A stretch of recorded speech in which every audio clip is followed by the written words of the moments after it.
Hello and welcome to Daddy D's channel, Mr. D, Gil Daddy D, just D, whatever. We're here with another patch notes video for NAEU patches on April 30th. Sorry it's a little late, but I was waiting for all the updates to drop. Most of this content would have been covered on my Global Labs patch notes video last week, but we're just going to go through it with the events that are going live as well as any additional changes that may have happened or changed between Korea and NA. So let's dive right in. Let's cover the events first, because let's face it, those are important. First event right here is Special Runes Box produced by your worker. What you're going to want to be doing is invest in the node of Coastal Cave, which is just to the west of Velia. You're going to talk to the node manager, and you're going to unlock a special node called the Ancient Rune Storage, assign a goblin worker to it, and he's going to have a chance to get all three of these boxes that are going to give you crons. Nom nom nom. Basically, enhancement effects that prevent your item from downgrading or getting destroyed when applied. So on these items, with a Glorious Runes box, you get 430 crons. Shining Runes box, 285. Hazy Runes, 160. There's a whole bunch of other stuff in there, but that's what we really care about. Crons, crons, crons, crons, crons. For the next event, we got the May Hot Time event. What this gives us is a 50% item drop rate, as well as a 500% combat XP. Combine that with the Black Spirit training event going on right now, which you get an additional 50% combat XP and skill XP, and a level up support and login challenge event going on. Now's your time to push for level 65 or higher. If you have some alts you want to just get caught up, now would be the time to park them on a Scarecrow. If you don't know about Scarecrow training, it's basically AFK training. You pop a Book of Combat, which, let's see here, on one of these, it actually had an image. Anyways, Book of Combat, you pop that, and you go talk to Drucker. Just do a search for your NPC, search for Drucker, D-R-U-C-K-E-R. He's in pretty much every town, and you can, right here, there he is right there, Jamie Drucker. Let's see if we get his spelling on the screen right here, Jamie Drucker. And he's going to be in every town standing by a bunch of scarecrows. You talk to him, you pop your Book of Training Combat and Book of Training Skills, and you will AFK train for however many hours you popped. There's different books are like 1 hour, 3 hour, 5 hour, 10 hour. I think there's higher ones. I don't remember. But yeah, definitely time to push your level higher if you want to take a break from AFK fishing or anything else you're doing. And last but not least is the Illuminate Your Adventure with Pearls blessing. If you do swipe, here's your bonuses based on the amount of pearls you have spent. Let's dive right back into the patch notes, close out the events. This is the last update for PvE classes for the balance patch, and I say that with air quotes. Pearl Abyss was really trying to balance all the classes for PvE, so this way no matter what class you had, you would get a similar result in grind per hour or, you know, effectiveness, etc., etc. So they've been really trying to tweak the classes. I would say buff the classes for PvE and tweak them for PvP. As you'll see as we run down, some of these classes got huge increases to PvE damage. Some of them got, you know, minor ones. Really all depends on where the class was to begin with. One of the biggest surprises that I found on this is the fact that they buffed Zerker so much. Zerker was already a very strong PvE class. But as we dive down here, you'll see the Sork gets about a 10% increase in PvE damage and about, I don't know, a 5% reduction in PvP damage, so not much. And, you know, I'm going to generalize. In most of my videos, I don't dive into class specifics unless it's a huge change, like a few weeks ago when we covered the Mystic changes and things like that. Berserker, here we go. Additional cooldowns on most of the attack skills here on Succession. You're looking at a huge increase in damage in PvE. 4,900% to 7,500%, you know, you're talking almost double. Same thing with these. You're also talking about a less than 5% reduction in PvP damage, so Zerk is just going to Zerk. If you play Succession Zerk, you're going to have a much better time grinding, as if you had a problem to before. As far as Awakening goes, cooldowns are getting lessened, or buffed, I guess you would say. Yeah. And then PvE damage is also going to be increased. You're looking at, 1,500 to 2,000. So maybe, what is that, a 10%? Maybe 20% increase in PvE damage. So, and then the reduction in PvP damage is maybe just a 5% reduction. So if you watch my Global Labs patch video, I did not know what class this was. The translation was horrible, so it is Tamer. I don't play a Tamer that often. For those of you who do, please feel free to correct me if I get anything wrong with a Tamer. But one of the strongest parts about a Tamer when you're grinding is that your Highlang, which is your mythical wolf thing, also aggroes mobs. So instead of only being able to aggro, I believe it's 11 mobs as the cap per character, you can actually aggro 22 mobs with the Tamer. So it makes it really good with getting groups of mobs together and then just killing them very quickly. So if we're looking down, looks like you're getting an added all evasion rate plus 12% when using the skill Leaf Weave. You're also getting about a 15% increase in PvE damage and a minute reduction in PvP only damage. So it looks pretty standard across the board. So yeah, maybe 20% increase in PvE damage. And then we're moving right on to the Meiwa. Meiwa as well. This is about a 10% increase in PvE damage and a very minute reduction in PvP. So that's a tweak. Meiwa is pretty strong to begin with. Change the effect from all AP to all DP minus. So remove the all DP buff. So that's going to be more of a PvP skill now, the pedal drill. Let's see, following skills. Yeah, very minute changes with the Meiwa. Velk, cooldown reductions. Increased motion speed is great. Another cooldown reduction. As far as the succession, you're looking at about a 15% increase in PvE damage. About a 10% reduction in PvP. So it's pretty standard with the other classes. Witch Wizard. This is where we talked about they're really trying to split the Witch and Wizard. I talked about this in my Global Labs video. Just to summarize, they want the Witch and Wizard to be more their own class, not just a male and female version of the same class. So what they're going for is one of the classes is going to be higher cooldowns but more damage, and the other one's going to be less cooldowns and more mobility. So the Wizard Succession is got the increased cooldowns for Earthquake, Meteor Shower, and boosted their damage. And then we've adjusted the cooldown reduction for Tier 3 Magic when using Elemental skills. So as we see, the main Succession, if we scroll down through here, let's see. Casting speed effect, cooldowns. So Fireball cooldowns went from 11 this, 9-7. Reduction in cooldowns for the Lightning. And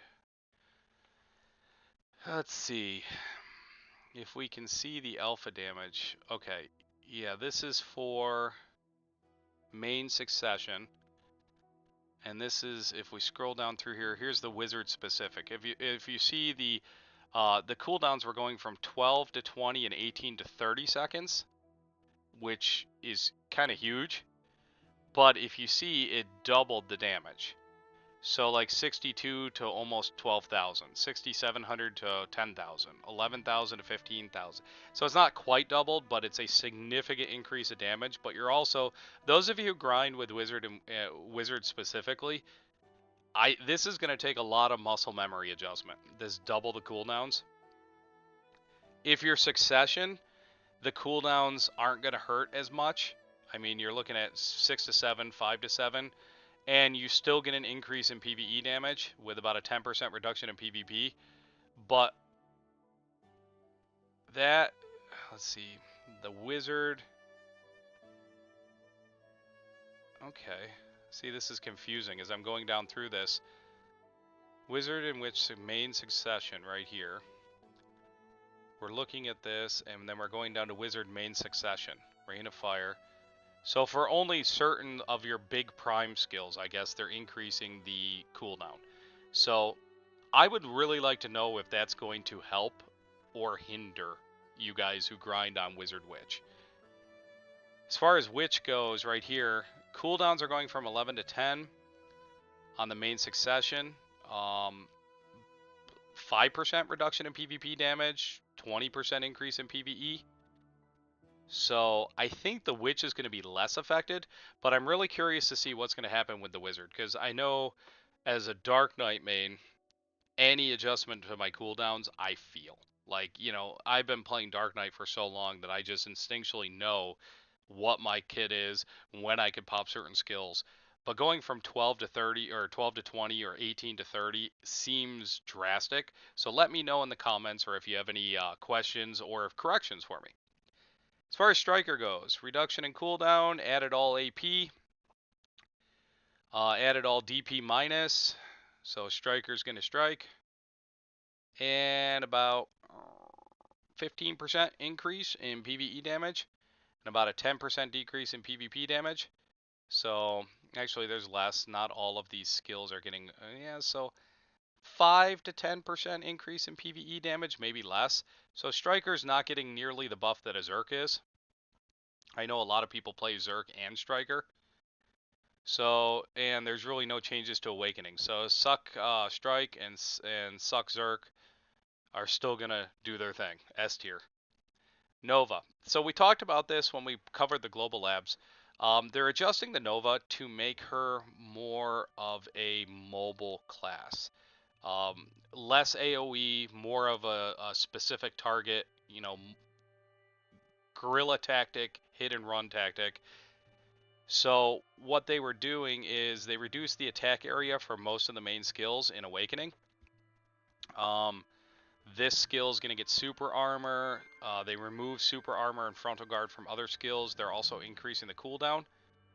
So this is going to be interesting. So if you look through the skills, a lot of these give you an additional HP, but you lose your super armor. So I don't know how this is going to affect the tankiness of the Nova. One of the things that I really appreciated about the Nova is it kind of felt like a tanky version of a DK. You had most of the mobility of a DK, a little more tank, a little more super armor, frontal guards, etc. You had to worry less, whereas the DK is more of just a paper tiger. So now it feels like the Nova might be shifting more towards the DK's tank. But those of you who made Nova, let me know how it feels.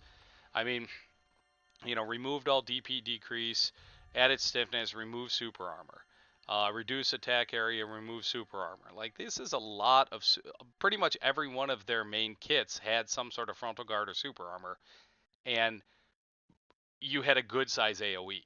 You're going to lose the AoE as well as the frontal guard or super armor, and yes, you're increasing your self heals, but come on now. If you're not at XYZ HP, you're going to get one shot anyways. So this might drastically affect the Nova. So let me know, those of you who main. Reduce the attack area.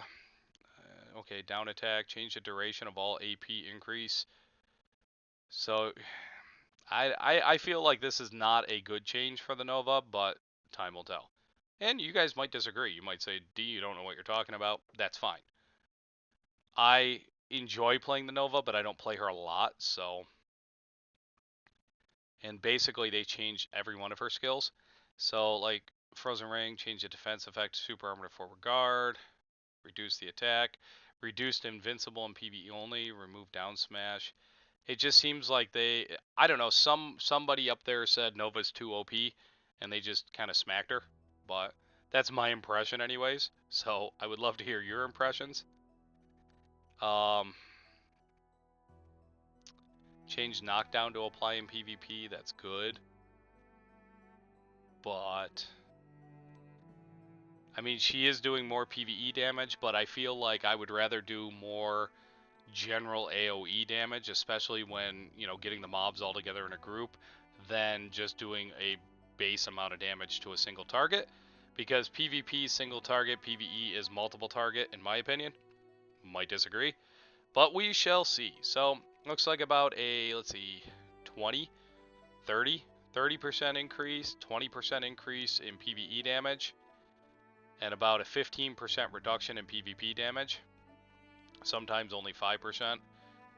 5 to 15, we can give it a range. Actually getting more in Fletch, excuse me. More damage in Frozen Ring. So she's actually getting a buff in PvP in certain respects. So once again, that goes with the, Twisted Orbit 60 to 49.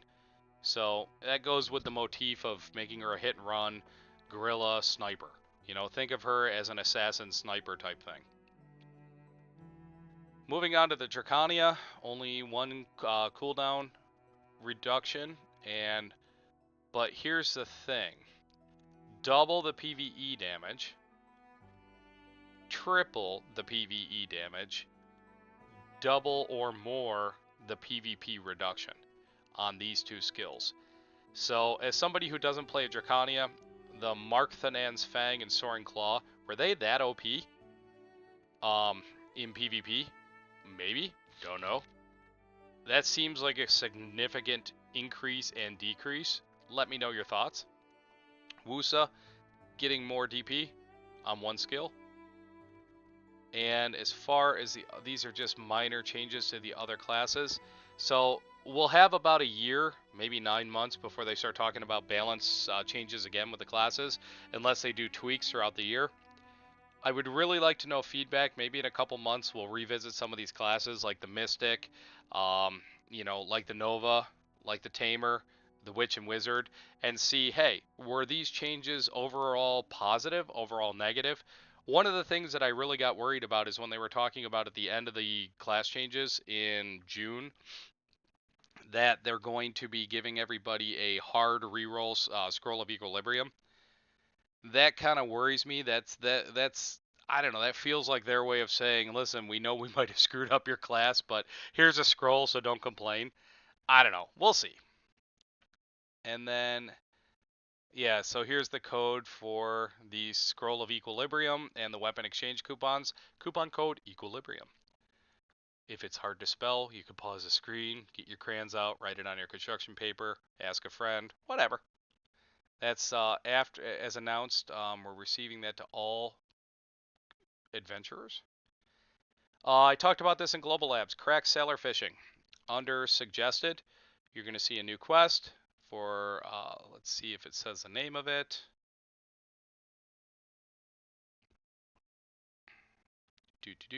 Nope. Okay. It's going to be right here, the Great Expedition Otter Barterer. It's supposedly a very short quest line. I have not done it yet. And when you're done with it, you'll get an extra sailor slot. Creo will fish on your boat. You got to buy the Karak fishing doohickey right here, the ocean-bound otter fishing rod for crow coins. And now, see, they had said that the prize catch fish rate was capped at 1%, but that right there says 3%. So either way, Creo will fish as long as your Karak's moving. So while you're bartering or doing sea monster hunting, if you want to fish, cool, go for it. They'll be thrown right in your inventory. It's an extra slot, so you don't have to worry about the cabin size or the slot size because they increase the cabin capacity to facilitate Creo. Apparently, he's worth a 10 size in your cabin. He's a big otter, I guess. These are the gauges.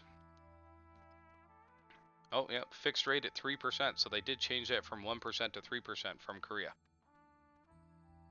And then moving on to the weekly fishing contest, they are making this a permanent thing. They've expanded the number of winners to 300, which is nice because basically this means that if you participate, you get 1 billion silver.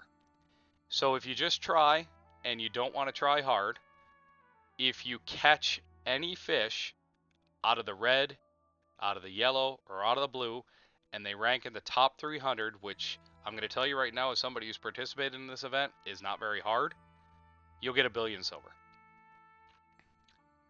I mean, decide on your own whether or not it's worth it, but it's kind of nice at the end of the week to just be given a wave swept gray box and say, here's 1 billion silver and gold bars.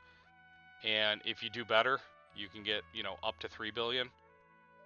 Especially if you're going to be AFK fishing anyways. I know if you're lazy and you just like to park in Velia, this is not for you. But if you want to say, hey, I kind of want to play BDO Fishing World, and I want to, watch one of these videos. I post like 2 to 5 minute videos on the locations, all the fish, as soon as they drop. I'm going to go to these 3 locations, pretend I found it on my own, cast in, maybe go AFK one night in one spot, AFK one night in another spot, AFK one night in another spot. And for just the lulls, for the fun of it. Some of you might say, if I just park in Velia, I can make 1,000,000,000 silver a night without even trying, without even moving. I get it. But here you can also get a title. Just saying. You can also get a pink dolphin sculpture and a Migaloo sculpture. Who doesn't need this in your already crowded manor or residence? Now, let's see. Oh, yeah, look at that. It's a pink dolphin, guys.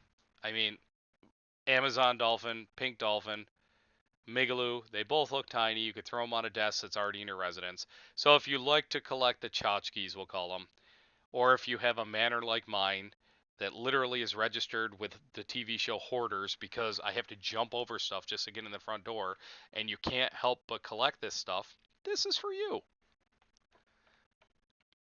As you go down, the title droughts you can also get by participating. We'll give fishing XP plus 20%, fishing plus 2, and fishing mastery plus 50. The nice thing is you could sell this stuff. 150 million for a deep blue title drought. Yes, please. If I get those, I will be selling them. I do not use droughts. I just talk to the god of fishing, and that's about it. I mean, to be fair, let me look on my Fisher tune real quick. I do use Elton sandwiches to give an auto fishing time minus 7%. That right there is a struggle for me to remember to pop anyways because I'm lazy. So this talks about fish species chosen for the weekly fish contest and Guild League. They made tweaks to the titles for chat groups as well as Guild League. It said first entered, last entered, way the records are tracked. Those of you who care about the titles in chat groups, here you go. And item, change the boss defense gear exchange with 100 latent boss auras to now grant a box instead. Loyalties contained in boxes to gold bar. So you get gold bars for loyalties if you want that. Sailor contract certificate, they're going to change that to show the locations. Heavy duty packing cord. Increase the description. How to obtain, so purchase it from where. Monsters added embers of resonance to the loot obtainable from Tungra ruins and City of Dead monster zones. Prove the issue in Black Shrine, where adventurers are sometimes considered to have left the boss area. Okay. Quests and knowledge. Main quest lines. Okay, they're just making tweaks to quests. By the way, I feel like this is a good time to recap. Knowledge. For those of you who don't know or need a refresher, if in game you hit H, the more knowledge you get, the more inherent loot drop you get. So for instance, if you have 1,000 points of knowledge, you will get an item drop rate of plus 7%. If you get to 10,000, you get a base item drop rate of plus 30%. For anybody who's bored and wants to do something in the game that affects literally everything you do in this game, knowledge hunt. Whether, just hit H, you can look up, there's plenty of guides online that give you an entire breakdown of where you can find every single piece of knowledge. Get in the habit of talking to any NPC that shows up on your mini-map with a question mark. Go talk to every trade manager in every major city. Buy every trade item they have, put it in your inventory and right-click it and get the knowledge. Things like that. Go to different grind zones and get the knowledge on the mobs. You would be amazed on how quickly those knowledge points add up. Currently, I'm just shy of 8,000. But what's more important is the longer you play, the more that item loot drop, just base number, will increase what you get. So absolutely recommend everybody work on their knowledge. Set a goal the next 30 days. Just try to double your knowledge score. UI. This is kind of big.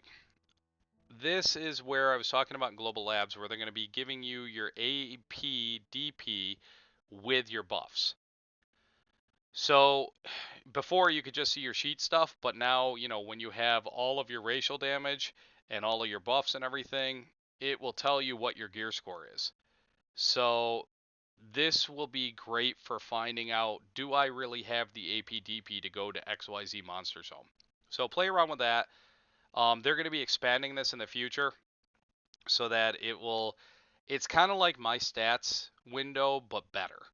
So keep an eye on that. Hit the little gear sprocket there, play around with it.